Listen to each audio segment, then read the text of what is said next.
अगर आप अपनी इनकम टैक्स की रिटर्न को फ़ाइल कर चुके हैं, आपकी जो इनकम टैक्स की रिटर्न है वो प्रोसेस नहीं हो रही है या फिर प्रोसेस हो चुकी है और आपका रिफ़ंड नहीं आ रहा है, तो इस वीडियो के अंदर मैं आपको बताऊंगा किस तरीके से आप इनकम टैक्स पोर्टल पर जाकर ग्रीवांस अप्लाई कर सकते हैं, जिससे कि आपकी जो इनकम टैक्स की रिटर्न है उसको प्रोसेसिंग होने में हेल्प मिलेगी। और अगर आपकी प्रोसेसिंग हो चुकी है और आपका रिफ़ंड नहीं आया है तो उसको रिफ़ंड को मिलने में आपको हेल्प मिलेगी। तो इस वीडियो के अंदर बने रहें, हार्डली 5 या 6 मिनट का ये प्रोसेस रहेगा। दोनों ही प्रोसेस मैं आपको बताऊंगा। अगर आपकी रिटर्न प्रोसेस भी नहीं हुई होगी तो प्रोसेस कैसे करवानी है, उसके लिए सबमिट कैसे कराना है ग्रीवांस, और अगर प्रोसेस हो चुकी है और रिफ़ंड नहीं आया है तो उस केस में क्या करना होगा। अब देखिए, यहाँ पर वीडियो को शुरू करने से पहले 15 सितंबर 2025 आपको मालूम ही है लास्ट डेट है इनकम टैक्स की रिटर्न फाइल करने की। तो हार्डली 4 या 5 दिन बचे हैं इनकम टैक्स की रिटर्न फाइलिंग के। तो आप जो ड्यू डेट एक्सटेंशन का वेट कर रहे हैं, कृपया करके वो वेट ना करें। अपनी इनकम टैक्स की रिटर्न को 15 सितंबर तक ज़रूर फाइल कर लें, क्योंकि institute of chartered accountant of India के द्वारा भी इनकम टैक्स डिपार्टमेंट को, या आप बोल सकते हैं गवर्नमेंट को, ये राइटिंग में लिख कर दिया है कि जो ड्यू डेट है वो एक्सटेंड होनी चाहिए। क्योंकि जो ये सितंबर का मंथ है इसमें बहुत ज़्यादा प्रेशर रहता है चार्टर्ड अकाउंटेंट्स के ऊपर। उनको टैक्स ऑडिट की कंप्लाइंसेस भी कंप्लीट करने होते हैं, कंपनी सेक्रेटरी लेवल के कंप्लाइंसेस होते हैं, रूटीन का जो भी काम होता है, टीडीएस की रिटर्न हो गई, टीडीएस डिपॉजिट हो गया, जीएसटी की रिटर्न हो गई, जीएसटी डिपॉजिट हो गया, अकाउंटिंग हो गई, वो रेगुलर काम तो रहते ही हैं। तो इसीलिए आप डेट एक्सटेंड होने का वेट ना करें, अपने इनकम टैक्स की रिटर्न को 15 सितंबर से पहले ही फाइल कर लें। अब चलिए मैं इनकम टैक्स पे पोर्टल पर आपको लेके चलता हूँ और वहाँ बताता हूँ कैसे आपको अपना जो ग्रीवांस है वो सबमिट करवाना है। देखिए, जब आप अपने इनकम टैक्स के पोर्टल पर आते हैं आपको इस तरीके से डैशबोर्ड नज़र आ जाता है। तो सबसे पहले तो आपको करना क्या है, देखिए जब आप यहाँ पे ई फाइल में जाएंगे, इनकम टैक्स रिटर्न पे क्लिक करेंगे, यहाँ पे व्यू फाइल रिटर्न में जब आप क्लिक करेंगे तो यहाँ पे आपको जो आपकी इनकम टैक्स रिटर्न आपने फाइल की थी असेसमेंट डे 25-26 के लिए, उसका स्टेटस आपको यहाँ नज़र आ जाएगा। अब देखिए, इस रिटर्न के केस में क्या है, 21 अगस्त 2025 को ये रिटर्न फाइल कर दी थी, ई वेरीफाई भी करवा दी थी, बट अभी तक भी ये रिटर्न जो है प्रोसेस नहीं हो पाई है। अब देखिए, प्रोसेसिंग में डिले भी हो रहा है, और एक मैंने ऑलरेडी वीडियो भी अपलोड मॉर्निंग में भी किया था, आज ही मैंने एक वीडियो अपलोड किया जहाँ मैंने आपको बताया था 72% के आसपास की रिटर्न जो है वो प्रोसेस हो चुकी हैं। बट अभी भी कुछ रिटर्नें ऐसी हैं जिनको 1 महीना हो गया, 2 महीने हो गए हैं, वो प्रोसेस नहीं हो पा रही हैं। उसका रीज़न क्या है, जो भी आपकी इनकम टैक्स की रिटर्न ऐसी है जिसके अंदर आप रिफ़ंड क्लेम कर रहे हैं, ITR 2 हो, ITR 3 हो, ITR 1 हो, और रिफ़ंड का अमाउंट भी बड़ा है, वहाँ पर डिपार्टमेंट थोड़ा ज़्यादा टाइम ले रहा है। वो हर चीज़ की स्क्रूटनी करने के बाद, हर चीज़ का जो है एनालिसिस करने के बाद ही रिफ़ंड जो है वो इशू कर रहा है। तो ऐसी चीज़ों में जो है वो टाइम भी लग रहा है। तो आपका यहाँ पे स्टेटस हो सकता है कि यहाँ तो देखिए आपकी इनकम टैक्स की रिटर्न प्रोसेस ही नहीं हुई है।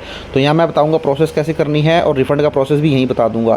बट हो सकता है आपकी रिटर्न प्रोसेस हो चुकी हो, बट यहाँ दिखा रहा हो कि return ITR is process but refund is due. तो इस तरीके से आपका जो है स्टेटस यहाँ पे हो सकता है। तो कैसे आपको रिफ़ंड के लिए ग्रीवांस अप्लाई करना है वो मैं यहाँ बताऊँगा। तो चलिए, इसके लिए दोबारा क्या करना है, आपको दोबारा यहाँ पे आना है डैशबोर्ड पे। यहाँ पे देखेंगे आप, नज़र आएगा आपको ग्रीवांस का ऑप्शन नज़र आ जाएगा, यहाँ सबमिट ग्रीवांस के ऊपर आपको क्लिक कर देना है। तो जैसे ही आप इसके ऊपर क्लिक करेंगे, देखिए आपको यहाँ पर ऑप्शन नज़र आएगा search for your issues here. जो भी आपका इशूज़ है आप यहाँ पर सर्च कर सकते हैं। तो देखिए, अगर आपका रिफ़ंड नहीं इशू हो रहा है तो सबसे पहले मैं बताता हूँ, अगर आपकी इनकम टैक्स रिटर्न प्रोसेस नहीं हो रही है तो ITR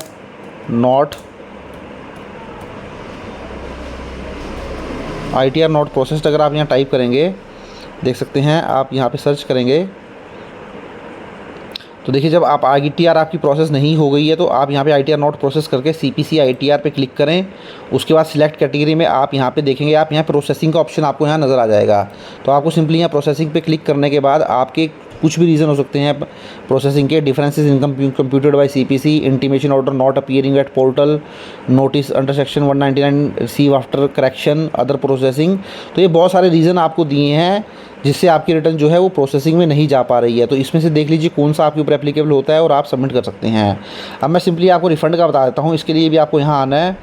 तो सिंपली आपको यहाँ पे सिंपली लिखना है रिफ़ंड नॉट क्रेडिटेड, जैसे मैंने यहाँ लिखा था ITR नॉट प्रोसेस, तो रिफ़ंड नॉट क्रेडिटेड लिख दीजिए।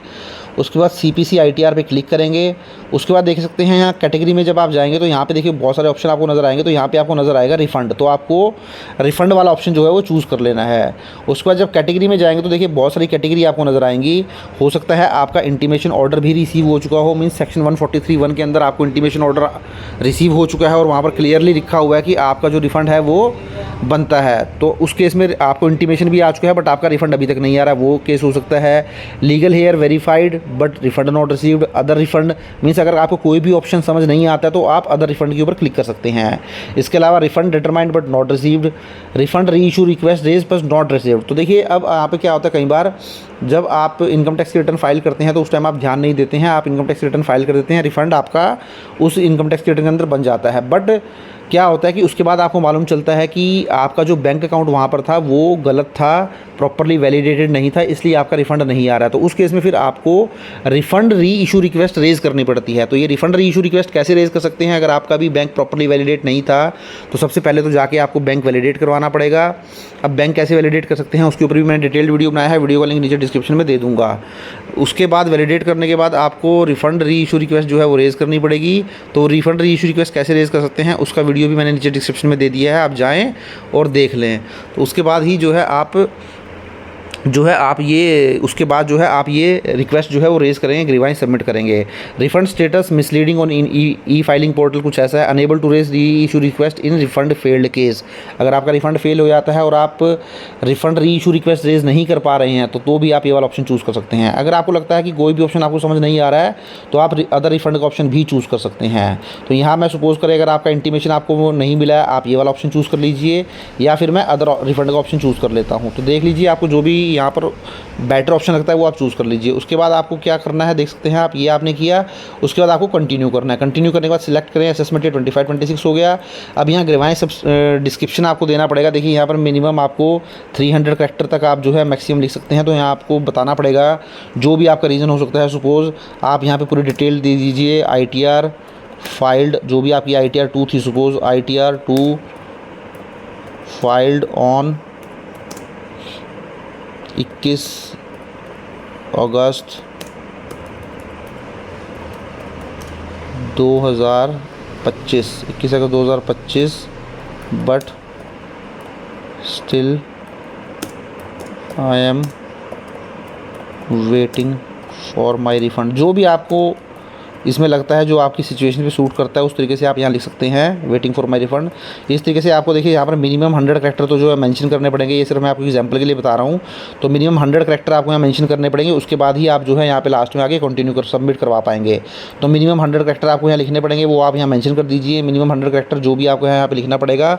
उसके बाद देखिए कुछ अगर डॉक्यूमेंट अटैचमेंट की बात करता है तो यहाँ पर जो आपने ITR फाइल की थी, तो जो आपने ITR फाइल की है उसका जो आपका रिसिप्ट होता है, डाउनलोड रिसिप्ट आप करते हैं, उसको आप डाउनलोड करके यहाँ पे अपलोड कर दीजिए। और उसके बाद जो है यहाँ पे अपने ग्रीवांस को सबमिट कर दीजिए। तो जब ये ग्रीवांस सबमिट कर देंगे तो उसके बाद जो है आपके चांसेस बढ़ जाते हैं इनकम टैक्स के रिफंड आने के, या आपके इनकम टैक्स रिटर्न प्रोसेस नहीं है उसके प्रोसेस होने के।